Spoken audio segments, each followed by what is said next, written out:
একজন ভাই জানতে চেয়েছেন শবে বরাতে কোনো নামাজ রোজা আছে কিনা। শবে বরাতে একটি হাদিস আছে, রাতের বেলায় কিয়াম, দিনের বেলায় সিয়াম। শবে বরাত মানি শাবান মাসের মধ্য রজনী।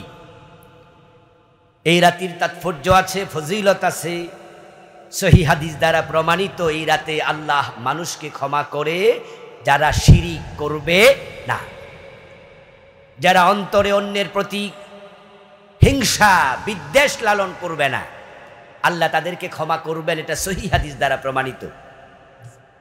তবে দিনের বেলায় রোজা, রাতের বেলায় কিয়াম নামাজ, যে হাদিসটা, ওই হাদিসটার মান হলো জয়ীফ।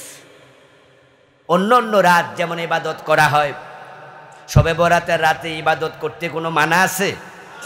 এজন্য অন্য অন্য রাতের মতো ইবাদত চলবে।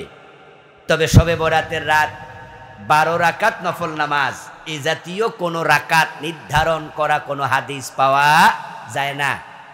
আপনার যা ভালো লাগে আপনি পড়বেন, তেলাওয়াত করতে মন চাইলে করবেন। তবে ব্যক্তিগত ইবাদত সবাই মিলে দল বেঁধে আমরা যেভাবে করি, এটাও হাদিস দ্বারা প্রমাণিত নয়। রাতের যখন প্রথম 2 ভাগ চলে যায়, তৃতীয় ভাগে আল্লাহ তাআলা দুনিয়ার আসমানে অবতীর্ণ হন। এটা সহিহ মুসলিমের হাদিস দ্বারা প্রমাণিত। রাতের শেষ ভাগে আল্লাহ দুনিয়ার আকাশে আসেন। শবে বরাতের রাতে কি আসবে না? প্রতি রাতেই আসেন। সুতরাং শবে বরাতের রাতেও তিনি আসবেন, এসে মানুষকে ডাকেন, কে আছো ক্ষমা চাইবে, ক্ষমা করতে এসেছি। কে আছো অসুস্থ, চাইবে সুস্থতা, সুস্থ করতে এসেছি। কে আছো বিপদ মুসিবতে ক্লিষ্ট, আমার কাছে প্রার্থনা করো, বিপদ দূর করতে এসেছি। এজন্য শবে বরাতের রাতের শেষ অংশে ইবাদত। আমাদের বাংলাদেশে যে মসজিদগুলোতে আমরা সবাই মিলে শবে বরাত উদযাপনের জন্য যেভাবে যাই, প্রায় মসজিদে রাতের 10টা-11টার ভিতরে কিন্তু শেষ। আল্লাহ তাআলা কি প্রথম অংশে দুনিয়ার আকাশে আসেন না শেষ অংশে? তো আমরা তো প্রথম অংশে কইরা ঘুমাই রইলাম, আল্লাহ এসে শেষ অংশে ডাকে, তখন আমরা ঘুমে। এই জন্য আমাদের দেশে যে কালচারটা চালু হয়েছে, শবে বরাতের রাতে সবাই দল বেঁধে মসজিদে যাব, 10টা-11টা পর্যন্ত জিকির আজকার নামাজ কালাম পরে চলে আসব, এই কালচারটা এটা ঠিক নয়। বরং সেই রাতে যারা ইবাদত করবে, প্রথম রাতের চেয়ে শেষ রাতের ইবাদতের গুরুত্ব বেশি। শবে বরাতের রাতে ভাগ্য লিখা হয়, এটা কতটুকু সত্য? তাকদীর লিখা হয় শবে কদরে। এজন্য শবে কদরের নামই হচ্ছে লাইলাতুল কদর। তবে হ্যাঁ, লাইলাতুন নিসফে মিন শাবানে আল্লাহ তাআলা আগামী বছর যারা পৃথিবীতে আসবেন তাদের নাম লিখেন, যারা এই বছর মারা যাবে তাদের নাম লিখেন, কে কি রিজিক খাবে পাবে এগুলো লিখেন। এমন একটি হাদিসও আছে লাইলাতুন নিসফে মিন শাবান উপলক্ষে, এমন একটি হাদিস আছে। এই জন্য ওই হাদিসটাকে সামনে নিয়ে বলা হয় এটা ভাগ্য রজনী। তবে মুহাদ্দিসগণ বলছেন এই হাদিসটার মানও জয়ীফ। বরং তাকদীর লিখা হয় মানুষের জন্য। আল্লাহ তাআলা ফয়সালা করেন গুরুত্বপূর্ণ বিষয়ে, সেটা হলো কোরআন যে রাতে নাজিল হয়েছে সেই রাতে। আর কোরআন নাজিল কি শবে বরাতে হয়েছে না শবে কদরে? এজন্য ইন্না আনজালনাহু ফি লাইলাতিল কদর, আল্লাহ বলেছেন কদরের রাতে। তাই শবে বরাতের রাতে তাকদীর লিখা হয়। হাদিসটি যেহেতু জয়ীফ, এজন্য আমরা কদরের রাত বলতে শবে বরাতকে বলবো না, শবে কদরকে বলবো। ওইটাই তাকদীর লিখার রাত। ও ঈমানদার, ইসলামে পরিপূর্ণ প্রবেশ করো। আমরা ঈমান আনছি যার উপর, উনি বলতেছে ইসলামে ফুরা ঢোকো। এখন আমরা যারা ফুরা ঢুকি নাই, আল্লাহর এই আদেশ আমরা লঙ্ঘনকারী। অথচ আল্লাহর আদেশ মানা নফল না ফরজ। তিনি বলছে আকিমুস সালাম, নামাজ কায়েম করো। নামাজ কায়েম করা নফল না ফরজ। তিনি বলেছেন কুতিবা আলাইকুমুস সিয়াম, ওনার অর্ডারের কারণে রমাদানে রোজা রাখা নফল না ফরজ? তিনি বলছেন ধনী মানুষদেরকে আতুজ যাকাত, যাকাত দাও। ধনীদের জন্য যাকাত দেয়া নফল না ফরজ? তিনি যা অর্ডার করেন সেটা ফরজ হয়। ফরজ মানি আমরা মানতে বাধ্য। আর যারা আল্লাহর অর্ডার মানে না তারা বাধ্য না অবাধ্য? আল্লাহ বলছে আদম রে সেজদা করো, ইবলিশ করে নাই। আল্লাহর আদেশ না মানার কারণে সে বাধ্য না অবাধ্য? তো আল্লাহ বলছেন ইসলামে পরিপূর্ণ প্রবেশ করো। এখন যারা অর্ধেকা ইসলাম মানে পুরা ঢোকে না, তারাও আল্লাহর বাধ্য।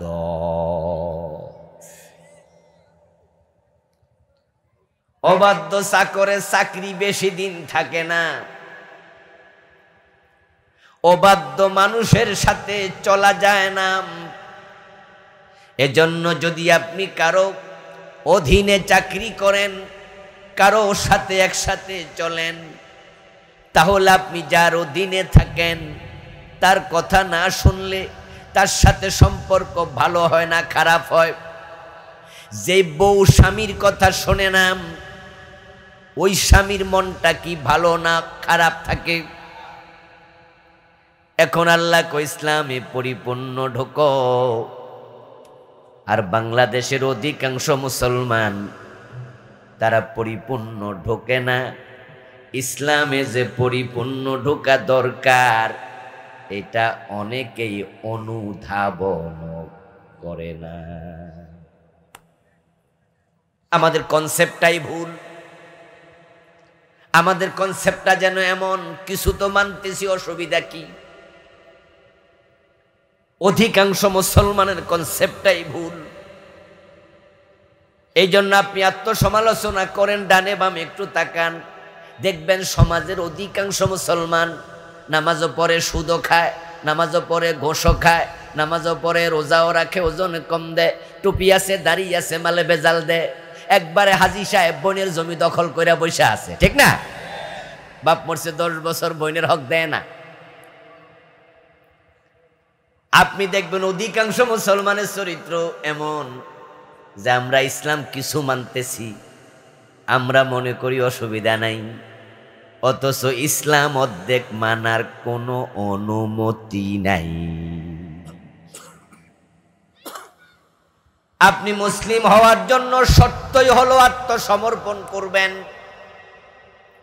আত্মমানি নিজ, সমর্পণ মানি সঁপে দেয়া। আত্মসমর্পণ মানি নিজেকে সঁপে দেবেন কার কাছে? আপনার বলতে আর কিছু নাই, নিজেকে আল্লাহর কাছে সঁপে দেবেন। কুল ইন্না সালাতি ওয়া নুসুকি ওয়া মাহইয়ায়া ওয়া মামাতি লিল্লাহি রাব্বিল আলামিন। ও নবী, আপনি বলুন, আমার নামাজ, আমার কুরবানি, আমার জীবন, আমার মরণ, জীবন মরণ কইয়া লাইলে আর কিছু বাদ থাকে? আমার সব লিল্লাহ। আমি কার কাছে সঁপে দিলাম? আপনি বলুন, আমি আল্লাহর কাছে সঁপে দিলাম। এটা আপনি বলুন। রাসূলকে আল্লাহ অর্ডার করে আপনার জীবন মরণ আমারে দিয়া দেন, এবং মানুষকে বলুন ওয়াবিযালিকা উমিরতু, এইভাবে জান জীবন মরণ সবকিছু আল্লাহকে দিতে আমি আদিষ্ট, আমাকে অর্ডার করা হয়েছে। ওয়া আনা আউয়ালুল মুসলিমিন, এভাবে সব কিছুর মালিক আল্লাহকে বানাইছি, তাই আমি হলাম প্রথম মুসলিম। রাসূলুল্লাহ হলেন এই উম্মতের মাঝে, এই জাতির মাঝে, ঈসা নবীর পরবর্তী প্রজন্মের মাঝে প্রথম মুসলিম মক্কায়। এবার তিনি বলছেন আমার মতো করে কে জানমাল, জীবন মরণ সব কিছু আল্লাহকে দিবা, নিজের বলতে আর কিছুই রাখবা না, আত্মসমর্পণ করবা। কে রাজি আছো? আবু বকর কয় আমি রাজি, ওমর বলে আমি রাজি, খাদিজা বলে আমি রাজি, আলী বলেন আমি রাজি, রাসূলুল্লাহ সাল্লাল্লাহু আলাইহি ওয়াসাল্লামের ১৬ লক্ষ সাহাবী তারা আল্লাহর জন্য সব দিতে রাজি হলেন। আর যারা আল্লাহর জন্য সব সঁপে দেয় তারাই মুসলিম, তারাই মুমিন। আর যে মুমিন মুসলিম সে হবে জান্নাতি। তাই তো নবীজি সাল্লাল্লাহু আলাইহি ওয়াসাল্লাম বলেছেন, লা ইয়াদখুলুন নারা মান রানি মুমিনান। আমি নবীকে ঈমান সহ দেখেছে এমন একজন ব্যক্তি জাহান্নামে যাবে না। এই হাদিস দ্বারা বোঝা যায় সব সাহাবী জান্নাতি। কারণ সাহাবারা তাদের জীবন, তাদের মরণ সবটার মালিক বানাইছে কাকে? তারা ছিল আত্মসমর্পণকারী। আর কোন মানুষ যখন আত্মসমর্পণ করে নিজেকে আল্লাহর কাছে সঁপে দেয়, তখন মন মতো চলার কোনো অধিকার তার আর নাই। তো আল্লাহ বলে, ইসলামে পুরা ঢোকো। যে ব্যক্তি ইসলামে পরিপূর্ণ প্রবেশ করতে রাজি হবে না, বোঝা গেল সে আল্লাহর কাছে নিজেকে এখনো সঁপে দেয় নাই।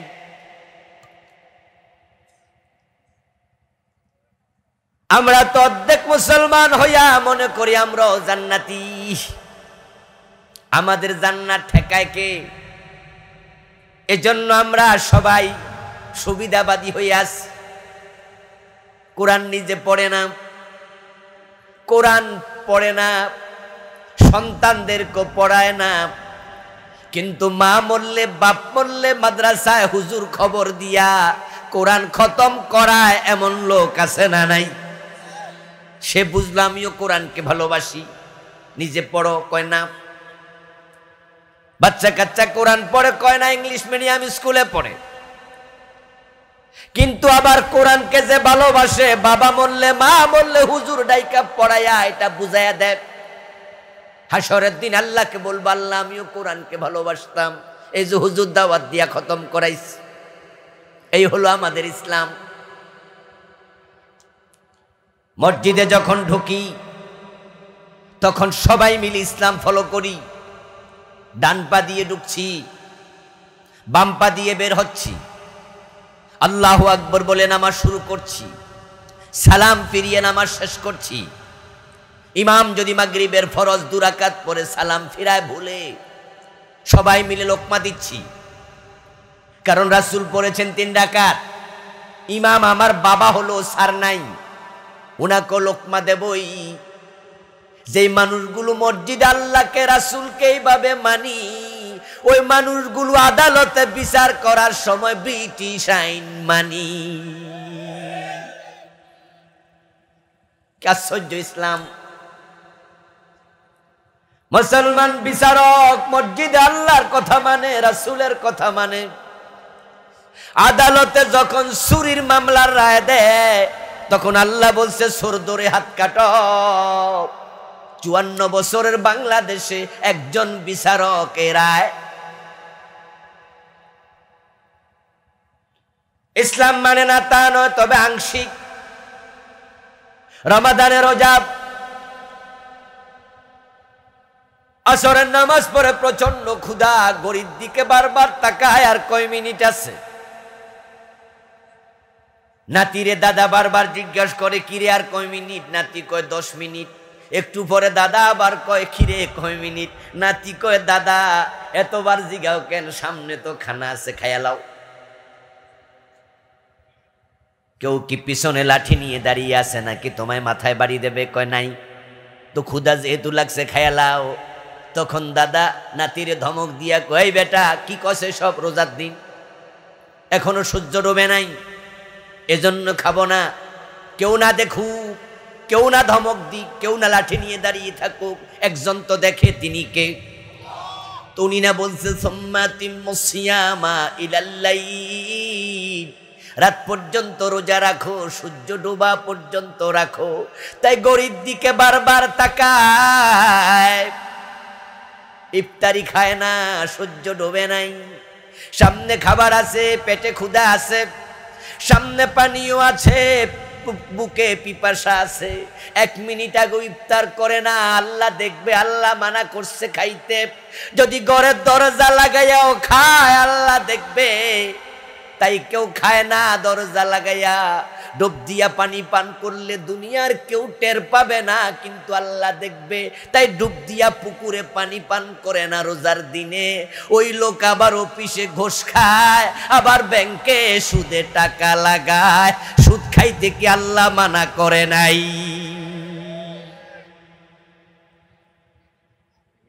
গরিব দিকে বারবার তাকাচ্ছে, সূর্য ডুবে নাই, খাবে না, আল্লাহ মানা করছে। তো সুদ খাইতে আল্লাহ মানা করে না। এই যে আমার সামনে একটা বোতল আছে, এখানে যে পানি আছে, এই পানিটা কি হারাম না হালাল? সবাই কথা বলেন। হালাল। রমজানের দিনে খাওয়া যাবে, তখন খাওয়া হালাল না হারাম? কয় ঘন্টা হারাম? 14-15 ঘন্টা। সুদ খাওয়া হারাম কয় ঘন্টা?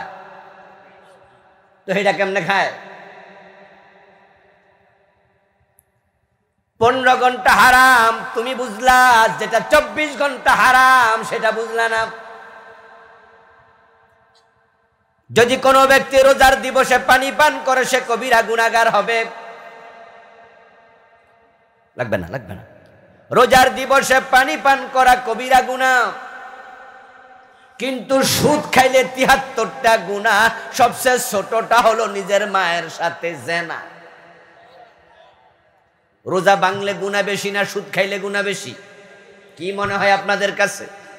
ডেফিনেটলি সুদ খেলে। সুদের 73 গুনাহ, সবচেয়ে ছোটটা মায়ের সাথে জেনা করা, সবচেয়ে বড়টা হলো আল্লাহ এবং রাসূলের সাথে যুদ্ধ ঘোষণা করা।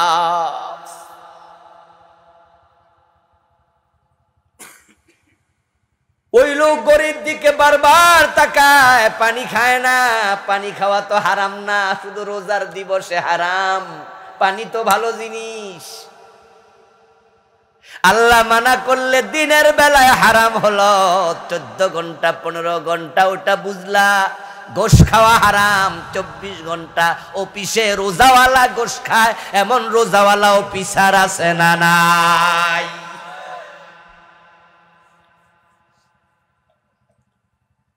বাবা ইমাম, ছেলে মুক্তাদি, ফির ইমাম, তার মুরিদ হলো মুক্তাদি।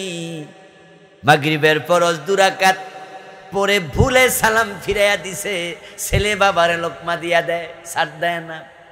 মুরিদ ফিরের লোকমা দিয়া দেয়, ছাড় দেয় না।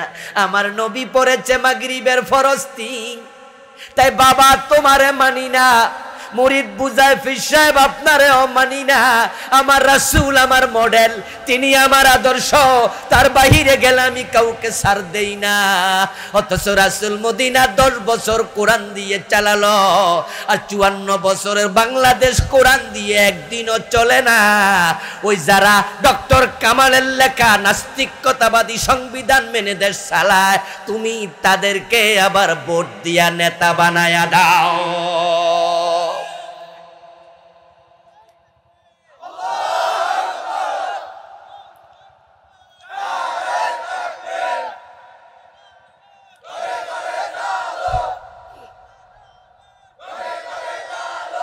বাড়াই দাও। আমার প্রিয় ভাই, এই যে আপনি কিছু মানলেন না, আপনি আসলে মুমিনই হন নাই।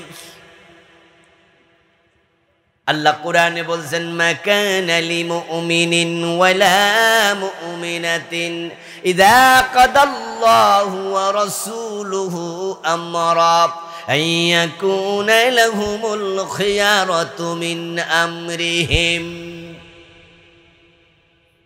আপনি মনে মনে বলছেন, হুজুর কয় কি আমি মুমিন হই নাই? আমি না কালেমা পড়ছি, সকালে 100 বার জিকির করছি লা ইলাহা ইল্লাল্লাহ, মুমিন হই নাই কইছে কেডা? ও দোস্ত, যদি কালেমা পড়লে মুমিন হওয়া যেত, কাদিয়ানীদের অপরাধ কি? তারা কি আজানে কালেমার আজান দেয় না?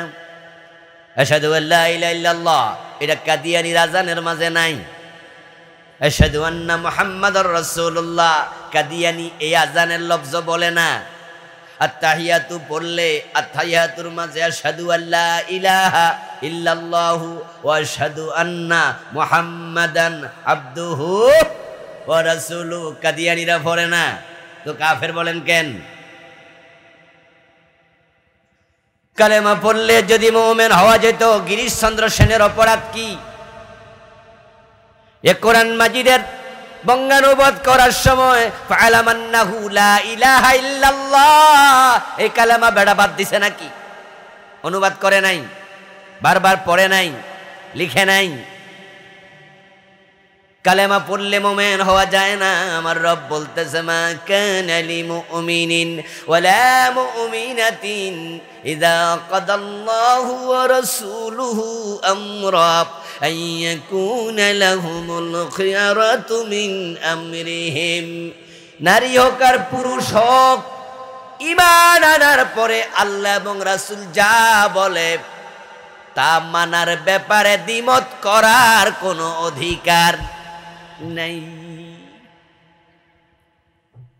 আইয়াকুলু সামি'না ওয়া আতা'না, মুমিনরা শুধু বলবে শুনলাম আর মানলাম, শুনলাম আর মানলাম।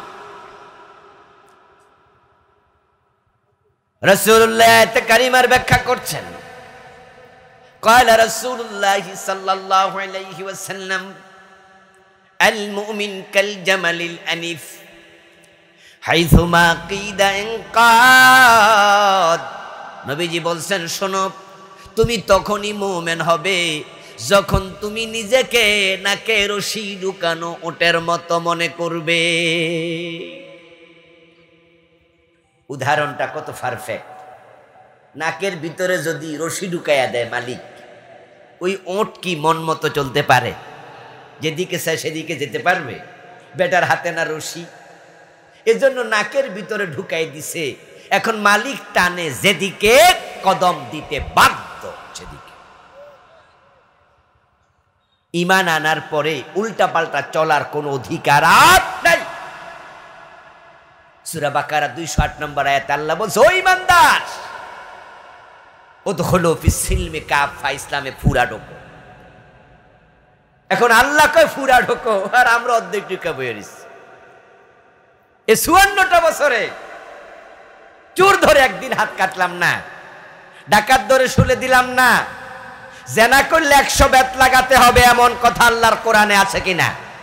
আযানিয়াতু ওয়া যানি ফাজলিদু কুল্লা ওয়াহিদিন মিনহুমা মিআতা জালদা। বাংলাদেশে কোন জেনাকারীকে 100 বেত লাগাইছে? কোনদিন শুনছেন? বিবাহিত জেনা করলে পাথর মারো, কোনদিন শুনছেন? মদ পান করলে 80 বেত লাগাতে হবে, এই আইন ইসলামে আছে কিনা? বাংলাদেশে একদিন লাগাইছে? তো ইসলামের এত কিছু বাদ দিলে আমাদের ইসলাম কি পরিপূর্ণ না অপূর্ণ?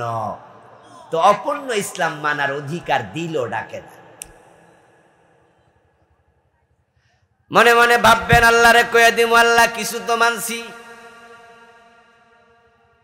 আর আল্লাহ বলবে বান্দা ঠিক আছে, কিছু যেহেতু মানছ, যা জান্নাতে চলে যা। আসলে ব্যাপারটা কি তাই? আল্লাহ জানেন মানুষ এটা ভাববে কিছু তো মানি, কিছু তো মানি। বলি নাই তো নামাজ মানি না, রোজা মানি না। আমরা তো নামাজ রোজা মানি, তো আল্লাহর আইনে দেশ চালাও, এটা মানো না কেন? চোর ধরে হাত কাটো না কেন? জবাব দেয় হুজুররা যা কয় সব কি আর পারিনি? তবে একবারে মানি না তা তো কোনোদিন কই নাই। এই যে আপনার চিন্তা, এটা আল্লাহ জানেন, তাই তিনি কোরআনে বলছেন ফাতুমিনুনা বিবাদিল কিতাবি ওয়া তাকফুরুনা বিবাদ ফামা জাযাআ। যদি কেউ কোরআনের কিছু মানে কিছু মানে না, তাহলে আমি আল্লাহর কাছে তার কোনো পুরস্কার নাই।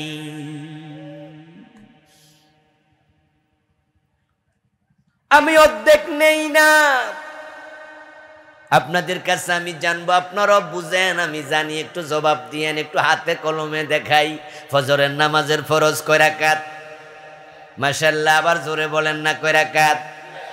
প্রথম রাকাত পড়লেন সূরা ইয়াসিন দিয়ে 15 মিনিট লাগাইয়া চমৎকার ভাবে। দ্বিতীয় রাকাত না পড়ে সালাম ফিরাইয়া বাড়ি চলে গেলেন, সওয়াব হবে অর্ধেক। ঠিক না? হবে না?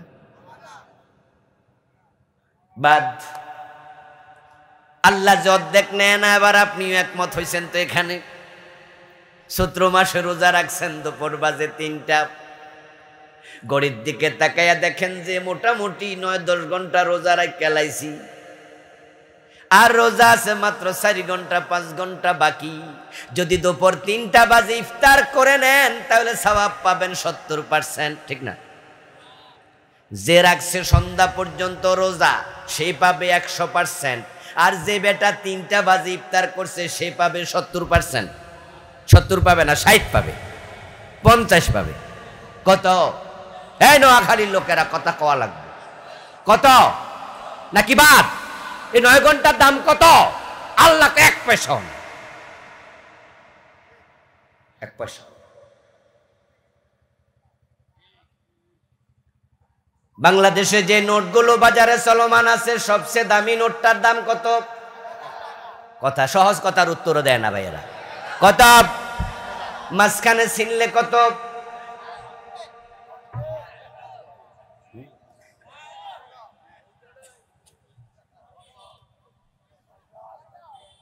ওয়াজ কি বুঝাইতেছে? বেশি ওয়াজ লাগে না, অল্প কিছু কইল সারে। যে অবস্থায় আছেন সুবিধার অবস্থায় নাই, এভাবে আল্লাহর কাছে যাইয়েন না। আদম আলাইহিস সালাম জান্নাতে, মা হাওয়া আলাইহাস সালাম আল্লাহর কয়টা কথা শুনে নাই? এগুলো তো জানা ওয়াজ, জবাব দেন না। কয়টা কথা শুনে নাই? পোশাক ছিল তো? আল্লাহ বলেছিলেন জান্নাত পুরাটা। ইসলামী আন্দোলনের পক্ষে থাকাতে 50টা মামলা দিছে, 100টা মামলা দিছে, এমন নেতাও আছে না নাই? কিন্তু এ জুলমের পরেও কি তারা কোরআনের আন্দোলন থেকে এক চুল পরিমাণ সরছে? ইনশাআল্লাহ তারাই আল্লাহকে বলতে পারবে, আল্লাহ ইসলাম বাংলাদেশে ছিল না পুরা, কিন্তু আমি ইসলামের পক্ষে ছিলাম। এই জমিনে আল্লাহর কোরআন দরকার, ইসলামের বিজয় দরকার। এ বিষয়ে আপনাদের দ্বিমত আছে আমি মনে করি না। যদি আমি এখন বলতাম যে ইসলাম বিজয়ী হোক, কে কে চান, আমি জানি সবাই হাত তুলবে, কিন্তু ঝামেলা কোথায় জানেন? ঝামেলা হলো যদি বলি তাহলে ইসলাম বিজয়ের জন্য এবারের নির্বাচনে ইসলামওয়ালাদের পক্ষে ভোট দেন, তাহলে কিছু কিছু মুসলমান বলবে যে হুজুর এবার মনে হয় না, আপনারা এবার তো ক্ষমতা যাইতে পারবেন না, এই জন্য ইসলামের বিজয় হোক আমরা চাই, তবে এবার না। আপনারা আরো একটু আগে এলেন, আপনারা যখন দেখব যে মোটামুটি আগাইছেন, তাহলে জিন্দাবাদ কইয়া পিছন দিয়ে এমন দৌড় মারবো হুজুর, আপনারা দলে যোগ দিমু, ইসলামও দেখবেন কায়েম হবে। ও দোস্ত, আপনি যে অপেক্ষায় আছেন, আমরা আগাবো এটা ঠিক আছে, কিন্তু আমরা আগানোর আগে আজরাইল যদি আপনার কাছে এসে যায়,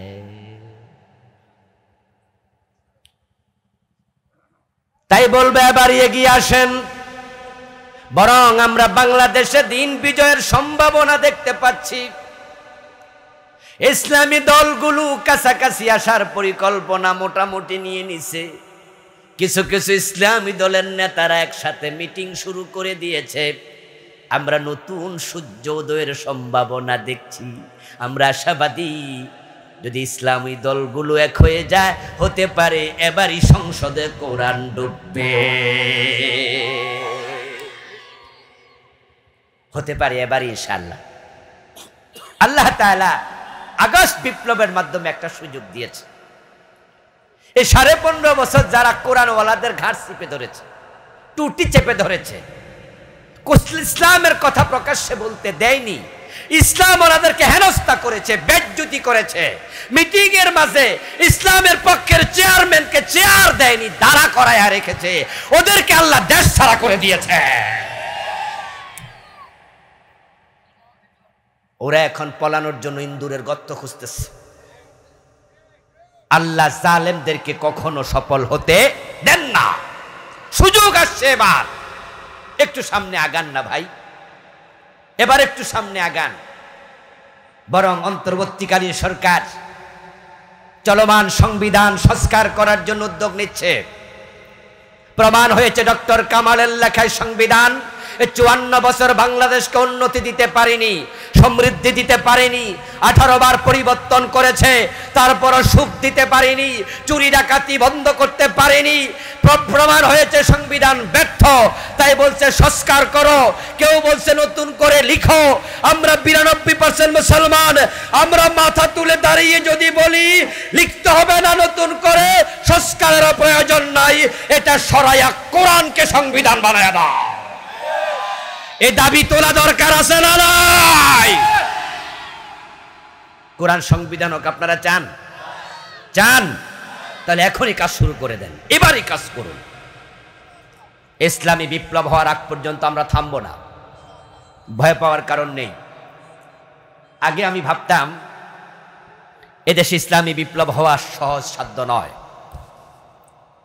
আফগানিস্তানকে দেখেছি, রাশিয়ার সাথে যুদ্ধ করেছে, তারপরে ইসলামী রাষ্ট্রের কাছাকাছি যাওয়ার পর আবার ফেল মারছে। আমেরিকা দখল করেছে, আবার আমেরিকার বিরুদ্ধে অস্ত্র হাতে নেওয়া লেগেছে। দীর্ঘ যুদ্ধের পর এখন আবার আলেমরা আফগানিস্তানে ক্ষমতায় গিয়েছে। অস্ত্র কোথায় পেয়েছে? ট্রেনিং কোথায় পেয়েছে? উত্তর হলো পাশে ইসলামী রাষ্ট্র আছে, পাকিস্তান আছে, অন্যান্য ইসলামী দেশ আছে, তাদেরকে অস্ত্র দিয়েছে, ট্রেনিং দিয়েছে, তারা জিহাদ করে ইসলাম কায়েম করেছে। কিন্তু বাংলাদেশ চারদিকে কাফের রাষ্ট্র, ইন্ডিয়ার মায়ানমার, অস্ত্র দূরের কথা, একটা সুই আসার মতো ব্যবস্থা নাই। তাই মনে মনে ভাবতাম আমাদের বিপ্লব কিভাবে হবে? অস্ত্র পাবো না, ট্রেনিং পাবো না, নবী ঈসা আসা পর্যন্ত অপেক্ষা করতে হবে বুঝি। কিন্তু আগস্ট বিপ্লব আমার চিন্তার মাঝে উল্টা একটি গতি এনেছে।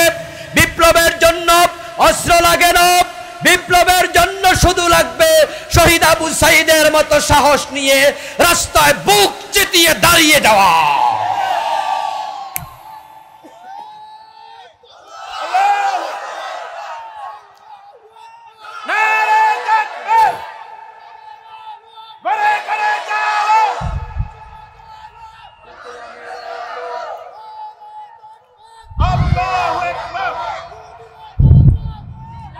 আমার প্রিয় ভাইয়েরা, আপনারাই তো সাক্ষী।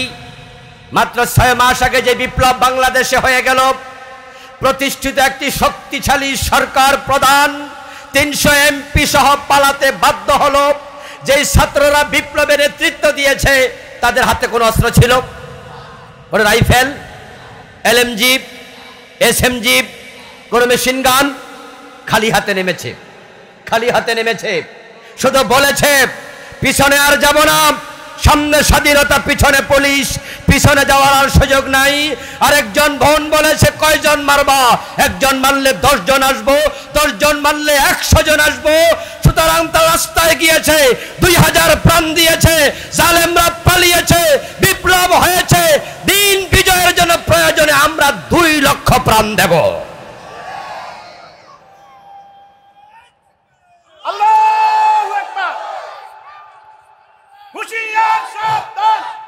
আমার প্রিয় ভাইয়েরা, আল্লাহর দ্বীনের বিজয়ের জন্য, ইসলামকে পরিপূর্ণ মানার স্বার্থে, কোরআনের বিজয় করার জন্য যদি প্রয়োজন হয় তাহলে জীবন দেয়া দরকার। আপনি রাজি আছেন না নাই? জেলে যাওয়া লাগলে যাবেন, হাত দেয়া লাগলে দেবেন, চোখ দেয়া লাগলে দেবেন, প্রয়োজনে আবু সাইদের মতো বুক পেতে গুলি বরণ করবেন। রাজি যদি হয়ে যান, বিপ্লব কেউ ঠেকাতে পারবে না।